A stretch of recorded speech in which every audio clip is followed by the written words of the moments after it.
দক্ষিণ কাশ্মীরের অনন্তনাগ জেলার পেহেলগামে পর্যটকদের উপর যে সন্ত্রাসবাদীরা হামলা চালিয়েছিল এখনও তাদের ধরতে পারেনি সুরক্ষা বাহিনী। গত 22শে এপ্রিল সেই জঙ্গি হামলার পর থেকে ভারতীয় সেনাবাহিনী, জম্মু ও কাশ্মীর পুলিশ যৌথ অভিযান চালাচ্ছে। এবার শোপিয়ান ও পুলওয়ামা জেলায় বিভিন্ন এলাকায় হামলাকারী জঙ্গিদের সন্ধানে পোস্টার পড়ল। প্রশাসনের পক্ষ থেকে জানানো হয়েছে, জঙ্গিদের খোঁজ দিতে পারলেই মিলবে 20 লক্ষ টাকা। পাশাপাশি তথ্য প্রদানকারীর পরিচয় গোপন রাখা হবে। জঙ্গিদের খোঁজে কাশ্মীরের দুর্গম এলাকাগুলিতে চলছে চিরুনি তল্লাশি। হামলাকারী জঙ্গিদের ছবি প্রকাশ করেছে জম্মু ও কাশ্মীর পুলিশ। সন্ত্রাসীদের খোঁজ দিতে পারলেই 20 লক্ষ টাকা পর্যন্ত পুরস্কার ঘোষণা করা হয়েছে। সন্ত্রাসীদের খোঁজ দিতে পারলেই 20 লক্ষ টাকা পর্যন্ত পুরস্কার ঘোষণা করা হয়েছে। কিন্তু 13ই মে হয়ে গেল, এখনও জঙ্গিরা অধরা।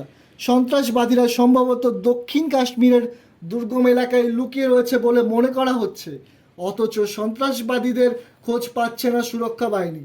জঙ্গিদের মদতদাতাদের জিজ্ঞাসাবাদ করা হচ্ছে, তবু সন্ত্রাসীদের নাগাল পাওয়া যাচ্ছে না।